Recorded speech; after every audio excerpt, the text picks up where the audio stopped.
नमस्कार। आज आमे भारतीय संविधान एक बहुत खास अनुच्छेद विषय कथा हेबा। अनुच्छेद 32। जानिछंती एहाकू काहीकि संविधान हृदय और आत्मा कुहा जाए?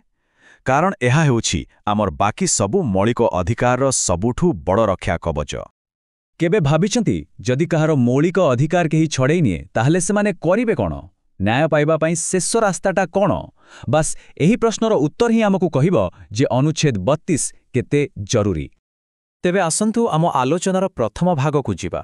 संविधान आत्मा एमिति काहीकि कुहा जाए एहाको चालंतु बुझिबा। देखंतु अनुच्छेद 32 सबुठु बड़ कथा हेउछि सांविधानिक उपचार। एइटा खाली गोटे आईन नहे, एहा हेउछि साधारण नागरिकंक हातरे थिबा एक बहुत बड़ अस्त्र। माने जदि कहार भी मौलिक अधिकार उल्लंघन हुए से सीधा जाई पारिबे सुप्रीम कोर्ट को।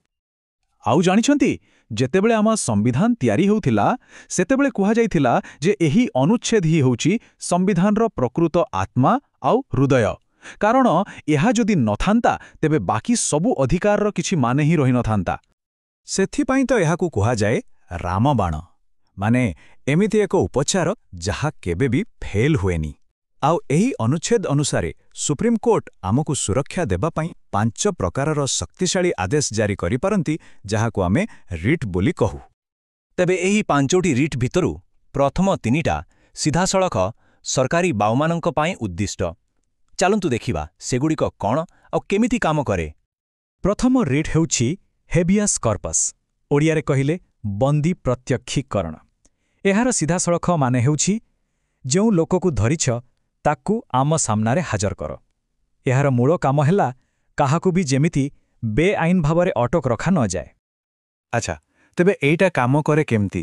भावंतु पुलिस काहाकू 24 घंटार अधिक समय धरी अटक रखिछि आ कोर्ट रे हाजर करूनी। एमती स्थिति रे सेही व्यक्तिर परिवार लोक किंबा सांगसाथी एही रेट दाखल करि परिबे आ तापरे सुप्रीम कोर्ट तुरंत आदेश देबे से लोककू कोर्ट रे हाजर करिबा पई। एहा परे पुलिस को जवाब देबाकू पड़िबो जे काहीकि एते डेरी हैला।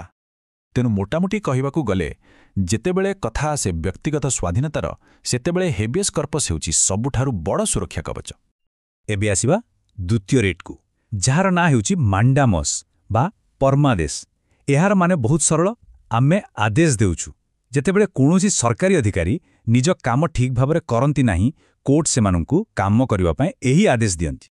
एहार गोटे बहुत मजादार उदाहरण होछि बाबा रामदेवंको मामला। से कोविड पई एक उपचार अछि बोली दाबी करिथिले। सुप्रीम कोर्ट तांकू क्षमा मागिबाकू कहिले। से कोन कले ना खबर कागजर कोठी गोटे कोणरे छोटो करी इंग्राजी रे क्षमा मागिदेले। किंतु कोर्ट एथिरे राजी हेलेनी। कोर्ट पुणी थरे मांडामस जारी कले आउ कहिले हिंदी रे गोटे बड़ आउ स्पष्ट क्षमापत्र छापिबाकू पड़िबो। एथरु जणा पडुछि जे कोर्ट को आदेश को हालुका भाबरे नै हबो नाही। आम लिस्ट रे तृतीय रिट होउछि को वारेंटो अर्थात अधिकार पृच्छा।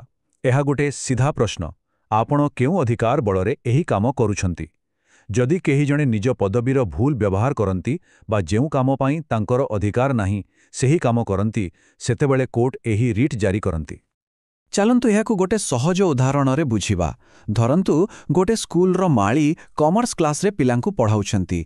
ए कथा जणा पड़िले कोर्ट स्कूल को पचरी पारिबे केउ अधिकार बलरे से पढ़ाउछंती। जदि तांको पाखरे पढ़ेबार योग्यता नाही ताले से माली आउ जे तांकू ए काम देइछंती माने प्रिंसिपल दुए असुविधारे पड़िबे। अच्छा, एते जाए आमे सरकारी अधिकारींको पई थिबा रेट विषय जानिले। एबे आसंतु देखिबा बाकी दुईटी रेट जहाकी गोटे कोर्ट अन्य गोटे कोर्ट पई जारी करे। एथिरे दुईटा मुख्य रिट अछि, प्रोहिबिशन आउ सर्शियोरारी। प्रथमे प्रोहिबिशन बा प्रतिषेध। एहार माने हैला रोकी दियो।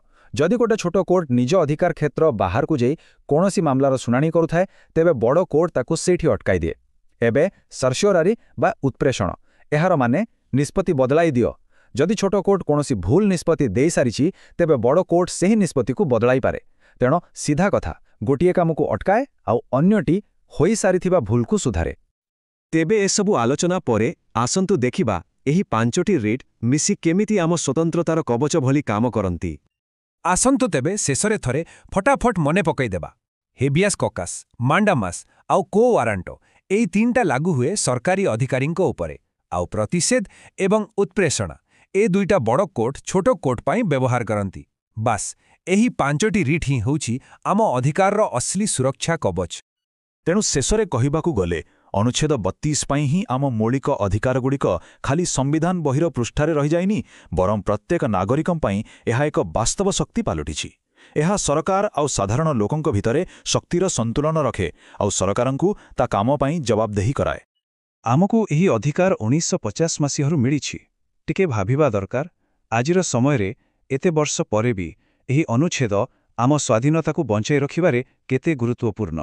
ଏହି ପ୍ରଶ୍ନ ସହିତ ଆଜିର ଆଲୋଚନାକୁ ଏଇଠି ଶେଷ କରୁଛୁ। ଧନ୍ୟବାଦ।